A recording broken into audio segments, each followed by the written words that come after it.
November 1st, 1755. Lisbon, the capital of Portugal, was one of the wealthiest and most extolled centers in all of Europe, driven by an immense flood of gold and silver pouring in from its colonies. Today was All Saints' Day. More than 70,000 candles were lit at the exact same moment. Nearly the entire population, from the highest royalty to the poorest laborers, was packed inside, crowding the ancient cathedrals. Holy hymns echoed through the air, under the solemn stone arches. Everyone closed their eyes in deep prayer, fully believing they were under God's absolute protection. But they had absolutely no idea that at that precise moment, deep beneath the floor of the Atlantic Ocean, a massive geological fault line had just shattered, releasing the terrifying power of tens of thousands of atomic bombs. The catastrophic shock wave was ripping through the earth at breakneck speed, rushing directly toward the city.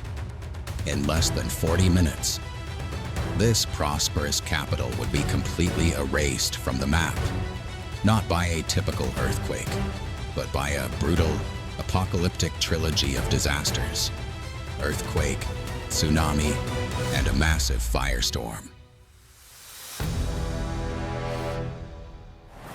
At exactly 9:40 a.m., just as the priests were raising their hands to bless the congregation, a low, suffocating rumble suddenly erupted from deep within the earth. It sounded like nothing humanity had ever heard before. A violent, prolonged roar, as if thousands of heavy iron cannons were dashing all at once beneath the streets.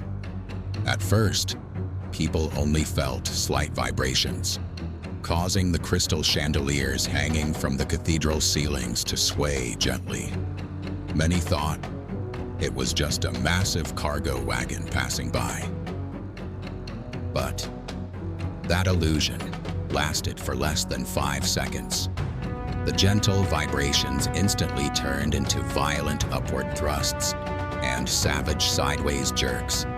The ground began to roll and heave, pitching like a ship caught in a violent storm. This earthquake, later estimated by modern scientists to be a staggering 8.5 to 9.0 on the Richter scale, was officially launching a direct assault on the physical structure of Lisbon. In the major plazas, people watched in sheer horror as the thick limestone pavements began to buckle and wave, rolling just like the waves of the sea. And then, crack. Massive, bottomless fissures abruptly ripped the earth open, spanning nearly 15 feet wide in some places, swallowing horses, carriages, and helpless pedestrians in the blink of an eye. But the most devastating destruction unfolded inside the cathedrals. Due to their medieval architecture with heavy stone vaulted ceilings, the great churches began to collapse like houses of cards. Massive granite pillars cracked and then shattered into pieces. Heavy marble statues of saints plummeted freely from high above. The colossal stone roofs collapsed directly down onto the tens of thousands of people praying below. The singing of holy hymns vanished, replaced by the gut-wrenching screams of thousands being crushed, buried alive in the pitch-black darkness of the ruins. Within minutes, a suffocating cloud of dust from the mortar and shattered stones billowed up, thick enough to completely blanket the sunlight. The brilliant morning of All Saints' Day was suddenly transformed into a pitch-black winter night, suffocating and heavy with the stench of death. Amidst that absolute chaos, the lucky survivors, their bodies covered in blood and dust, began to flee purely on survival instinct. They realized that staying inside the narrow streets, surrounded by towering buildings on the verge of collapse, was a death sentence. Tens of thousands of people, including nobles, soldiers, priests, and the poor, trampled over one another to run in a single direction, the banks of the Tagus River, where the wide open waterfront promised to keep them from being crushed by falling stone. By around 10 a.m., the Lisbon waterfront was packed with people. They held on to each other, weeping and breathing a sigh of relief, thinking they had cheated death. However, nature had absolutely no intention of stopping. The crowd began to witness a bizarre and utterly insane phenomenon that no one at the time could explain. The seawater in the harbor suddenly retreated at incredible speed out into the open ocean. The water pulled back so violently that it completely exposed the muddy seafloor, ancient coral reefs, and the wrecks of hundreds of ships sunk over centuries. The crowd stood frozen in disbelief. Many naively believed that this was a miracle from God, parting the sea to save them. Some even walked down onto the newly exposed seabed to pick up old artifacts. They had absolutely no idea that in modern geological terms, this retreat was the backdrawn breath of a monster before it strikes, a monstrous giant tsunami. In the year 1755, the word tsunami did not even exist in the European vocabulary. They had no concept of what was about to happen. And then, on the horizon, a massive black line appeared. It grew larger and larger at an unbelievable speed, rushing inward at over 500 miles per hour. It was a wall of pitch black water, over 40 feet high, equivalent to a 4-story building, rolling and churning as it slammed into the land. The tsunami assaulted the harbor with catastrophic kinetic energy. The first wave completely obliterated the newly built marble docks. Massive wooden merchant ships weighing hundreds of tons were lifted by the wave like children's toys, then smashed violently against the coastal buildings, shattering into 1,000 pieces. The wall of water surged deep into the city, sweeping away everything in its path. The tens of thousands of people gathered at the shoreline had absolutely no chance to escape. They were pulled in by the violent currents, submerged, and dragged out into the deep Atlantic Ocean as the wave retreated. 3 massive waves struck back to back, like the giant jaws of the ocean, chewing up and completely erasing the lowest districts of the capital. As the tsunamis finally retreated, leaving behind a war zone submerged in seawater, mud, and corpses, one would think the tragedy had reached its end. But no, Lisbon was not yet done suffering the punishments of fate. The third element in the trilogy of destruction began to appear: fire. Remember that very morning, 70,000 holy candles had been lit across every church, big and small.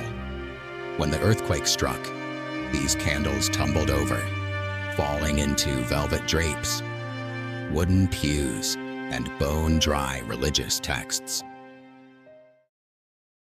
At the exact same time, in the kitchens of thousands of homes, coal stoves burning hot to prepare lunch were also overturned, leaking fire onto the dry pine timbers of the roofs.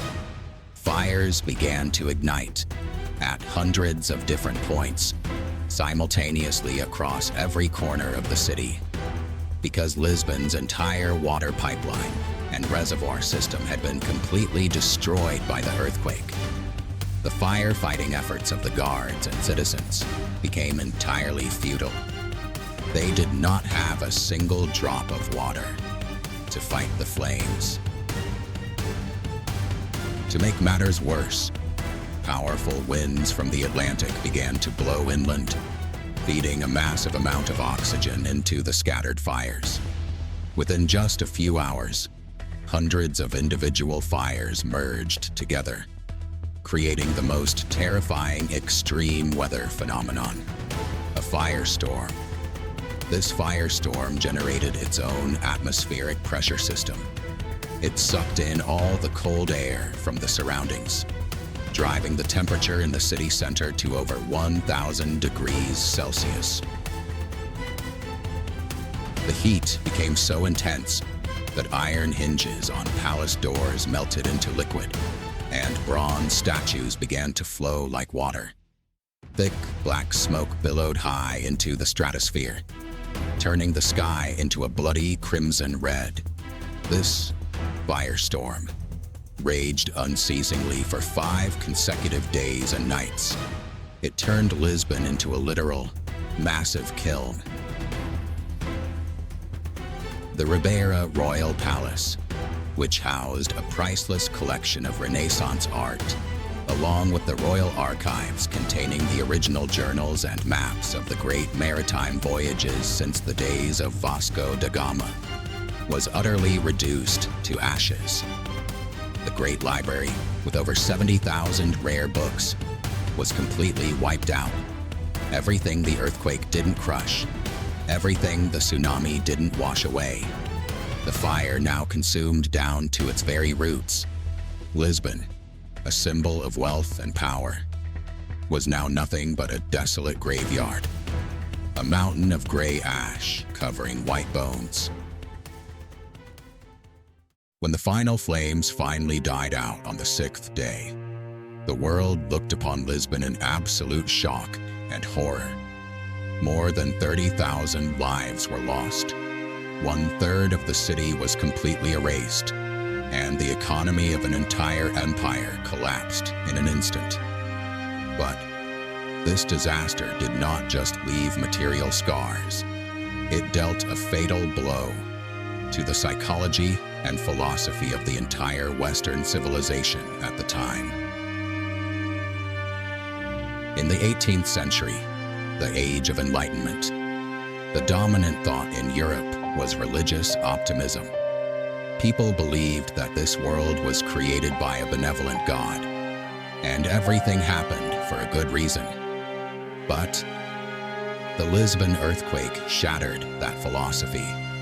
People began asking painful and deeply skeptical questions. Why would a merciful God choose All Saints' Day to destroy his most devout followers? Why did he crush thousands of innocent children right inside his own churches? And there was a deeply ironic, bitter truth above all else. While all the magnificent holy cathedrals were completely leveled, Alfama, the red light district, home to the brothels and the activities deemed sinful by the city, stood almost completely untouched. The geological reason was simple.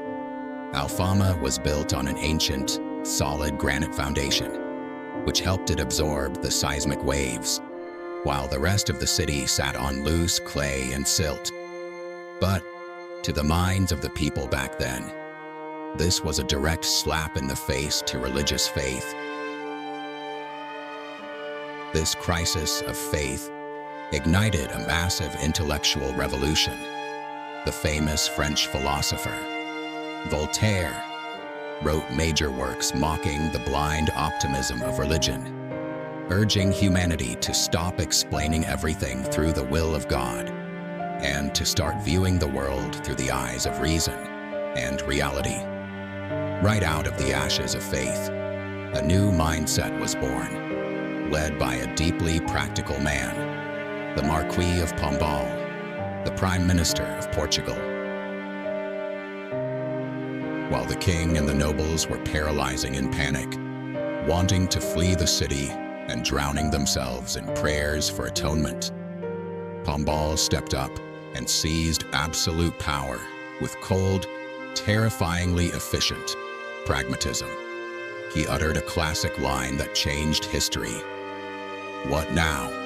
Bury the dead and heal the living." Pombal wasted no time debating whether God was angry. He ordered the military to immediately hang looters, forced the citizens to clear the debris, and organized ships to dump the dead bodies far out to sea, preventing any outbreak of disease. When he began rebuilding Lisbon, Pombal demonstrated a vision that bypassed his time.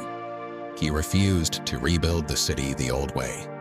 Instead, he hired engineers to design a new Lisbon with wide, sweeping avenues to prevent fires from spreading, and vast, open plazas.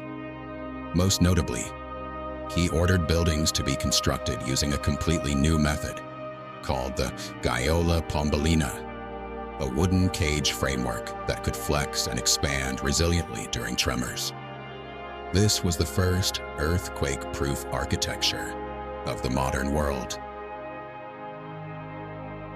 But Pombal's greatest contribution to humanity was that he sent a detailed questionnaire to every single parish across the country. The questionnaire demanded that local priests answer precisely: how long did the earthquake last? How many aftershocks were felt? Did the ground shake vertically or horizontally? What strange behaviors did animals display before the disaster struck? And how did the water retreat and surge forward? This was the very first time in human history that a natural disaster was investigated, cataloged, and analyzed systematically using the scientific method, completely separated from myths or superstition. The collection of these answers created an invaluable treasure trove of data, laying the rock-solid foundation for the birth of an entirely new science, the science of modern seismology. Lisbon ultimately revived, rising proud and brilliant like a phoenix from its own funeral pyre. But the haunting lesson it left humanity in 1755 remains completely valid to this very day. That terrifying disaster is a powerful testament that human history is not just written by wars or by kings. It is dictated by the violent, unexpected breaths of this planet. The ruins of Lisbon proved one absolute truth: humanity can absolutely step through the apocalypse. But we are only truly safe when we dare to use reason, when we dare to use science, to face and learn from the furies of nature.